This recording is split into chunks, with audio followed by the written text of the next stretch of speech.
बांग्लादेश में तख्ता पलट हुआ है, यानी कि शेख हसीना को अपना देश छोड़ने पर मजबूर होना पड़ा। लेकिन इसके पीछे की वजह क्या है?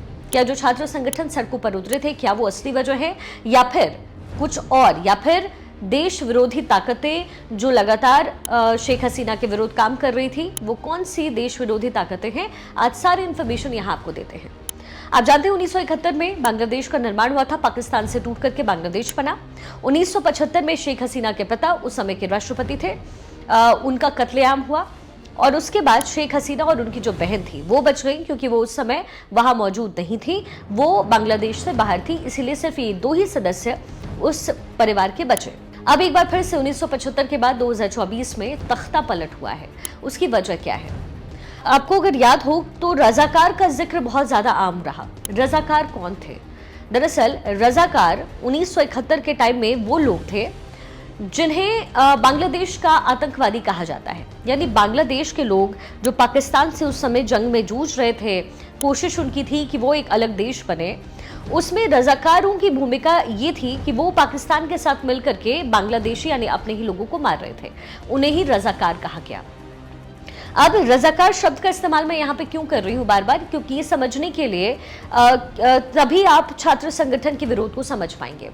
दरअसल जो लोग बांग्लादेश में स्वतंत्रता लाने की कोशिश 1971 में कर रहे थे, उनके परिवार को आरक्षण दिया जाता था सरकारी नौकरियों में। वो 50% से ज्यादा था, 50% से ज़्यादा इसको रखा गया था। और शेख हसीना ने फैसला दरअसल अभी ये लिया था कि केवल उनके बेटे नहीं, यानी कि जो लोग इंडिपेंडेंस में थे बांग्लादेश के, उनको ही नहीं बल्कि उनके पोते पोतियों को भी जो है वो आरक्षण वहाँ पर दिया जाएगा सरकारी नौकरी पे। अब यही वजह थी कि बांग्लादेश में हिंसा की आग भड़क गई।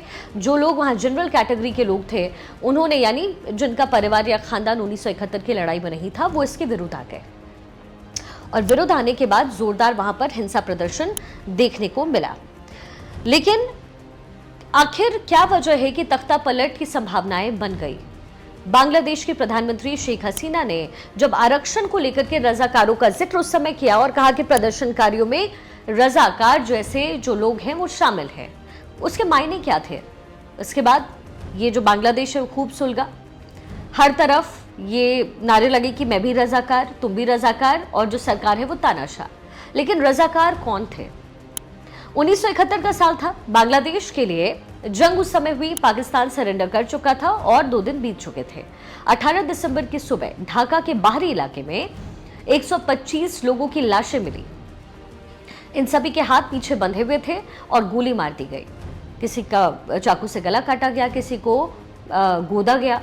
125 लोग वो थे जो बांग्लादेश के जानी मानी हस्तियां थी और इन्हें रजाकारों ने बंधक बना लिया ताकि उनके जान के बदले वो बांग्लादेश में जो भारतीय सेना आगे बढ़ रही थी उससे बार्गेनिंग हो सके। लेकिन जब पता चला कि पाकिस्तान की सेना सरेंडर कर चुकी है तो उन्होंने सभी को मार दिया। ये बैकग्राउंड है। 1971 की जंग के दौरान बांग्लादेश में रजाकार होना बहुत कॉमन बात थी। रजाकार का वैसे अरबी भाषा में मतलब होता है एक तरह का स्वयंसेवक या फिर साथ देने वाला व्यक्ति, लेकिन बांग्लादेश में ये बहुत खराब तरह की एक सेना बन गई, क्योंकि रजाकार वहां पर पाकिस्तान के जो उस समय जनरल थे टीका खान, उनके हाथों में खेल रहे थे और 1971 की लड़ाई में उन्होंने अपने ही साथियों का खून बहाया। जनरल टीका खान को ईस्ट पाकिस्तान का जिम्मा दिया गया जो बांग्लादेश है। और इस जंग में हालात ये थे कि जब दिसंबर में सरेंडर पाकिस्तान की सेना ने किया, तब तक 30 लाख बांग्लादेशी मारे जा चुके थे और 4 लाख से ज्यादा महिलाओं का रेप हुआ था। ये उस समय की बात है। टीका खान ने आज़ादी की लड़ाई जो बांग्लादेश के लोग लड़ रहे थे उन पर रोक लगाने के लिए, उन्हें कंट्रोल करने के लिए एक मिलिशिया आर्मी बनाई। वो मिलिशिया आर्मी थी अल-बद्र, अल-शम्स और रजाकार। जमात इस्लामी के जो नेता थे मौलाना अबू गुलाम, उन्हें रजाकारों का नेता बनाया गया और जल्द ही ऐसी 50,000 रजाकारों की फौज पाकिस्तान ने बनाई जो बांग्लादेश में आज़ादी की लड़ाई लड़ रहे लोगों के खिलाफ काम कर रही थी। ये दरअसल पाकिस्तान के समर्थक थे और ये नहीं चाहते थे कि भाषा के नाम पर कोई अलग देश उस समय बने। ये इसमें बात उस समय ये थी कि जो रजाकार थे वो भारत से, बिहार से और बंगाल से बांग्लादेश पहुंचे थे और चूंकि अनपढ़ और गरीब थे, उन्हें उर्दू भाषी वो थे, बांग्ला भाषा से उनका उतना कांटेक्ट नहीं था, इसलिए जल्द ही टीका खान के बहकावे में ही आ गए। गैम्बलिंग विथ वाइल्ड एग्स ये किताब है, उसमें एक रजाकार के हवाले से ये लिखा गया है कि ये लोग इस्लाम के लिए लड़ने के नाम पर तैयार किए गए और इन्होंने खूब कत्लेआम मचाया। टीका खान ने 25 मार्च को ऑपरेशन सर्चलाइट नाम का ऑपरेशन शुरू किया और ऑपरेशन शुरू हुआ शेख मुजब्बिर रहमान की अगुवाई में, जो बांग्लादेश से आज़ादी की लड़ाई चल रही थी उससे लेकर। ऑपरेशन सर्चलाइट के तहत उस समय पाकिस्तानी सेना और जो मिलिशिया, जो कि रजाकार जिसमें शामिल थे, हजारों बंगाली लोग उसमें मारे गए। टीका खान को इस घटना के बाद बंगाल का कसाई कहा जाने लगा और इस अभियान में रजाकार भी उनके साथ थे। लेकिन जब बांग्लादेश आज़ाद हुआ, आवामी लीग की सरकार बनी और मुजब्बिर रहमान जो है बांग्लादेश के पीएम बने, तो उन्होंने रजाकार के खिलाफ एक्शन शुरू किया और तब से ही जो ये रजाकार हैं वो बांग्लादेश में अच्छी नज़रों से नहीं देखे जाते, उन्हें एक तरीके से गद्दार कहा जाता है। और जो बांग्लादेश की आज़ादी में जो लोग शामिल हुए, मुक्ति वाहिनी के जो लोग थे, जिन्होंने पाकिस्तान की सेना के साथ लड़ाई लड़ी, जिन्होंने रजाकारों के खिलाफ लड़ाई लड़ी, उन्हें स्वतंत्रता संग्राम सेनानी का दर्जा दिया गया और उनके बेटे बेटियों को और फिर पोते पोतियों को रिजर्वेशन की बात कही गई। बांग्लादेश में इस रिजर्वेशन को लेकर के खूब आवाज़ तेज हुई।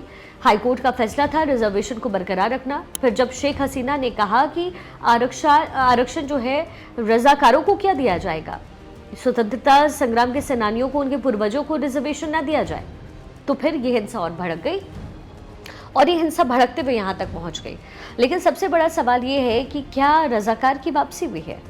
क्या बांग्लादेश में भड़के इस छात्र संगठन के पीछे कोई और देश विरोधी ताकत थी?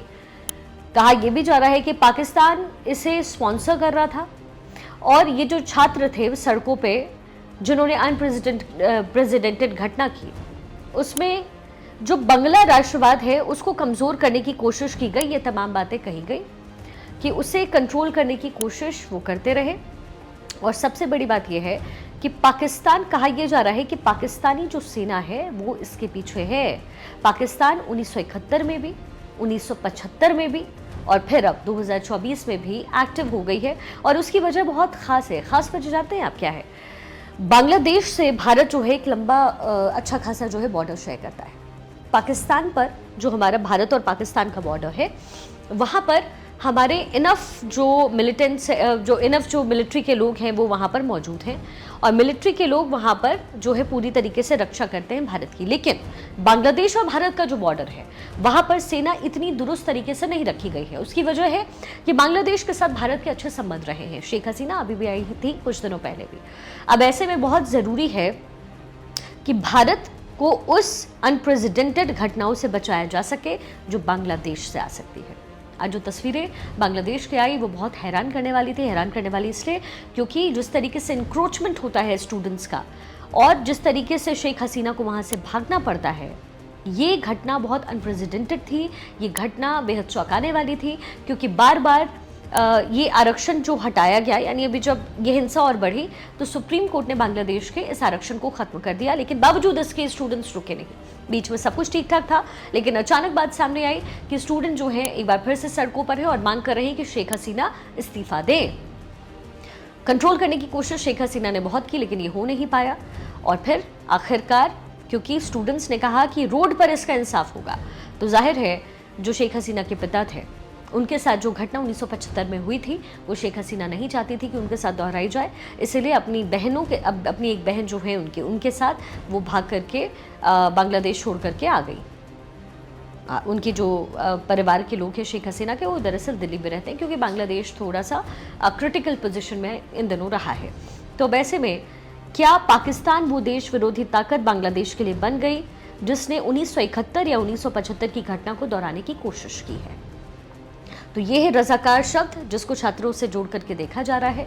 यानी जैसे 1971 में रजाकार जो कि अपने ही लोगों के खिलाफ सड़कों पर उतरे थे, उनकी कोशिश यही थी कि किसी भी तरीके से पाकिस्तान में हम मिलकर रहें। क्या इस बार भी बांग्लादेश में वही देश विरोधी ताकतें काम कर रही हैं? क्योंकि इतिहास तो कम से कम यही कह रहा है। तो ये है पूरी घटना कि बांग्लादेश के बनने के बाद आखिर एक बार फिर से 2024 में ऐसी घटना क्यों हुई और क्या वजह है कि शेख हसीना को देश छोड़ना पड़ा? उनके पीछे कौन है? सेना इस समय एक्टिव मोड में है। बांग्लादेश में सेना तख्ता पलट कर चुकी है और बहुत ही जल्दी अंतरिम जो राष्ट्रपति है वो बनाने की बात सेना की तरफ से कही गई है।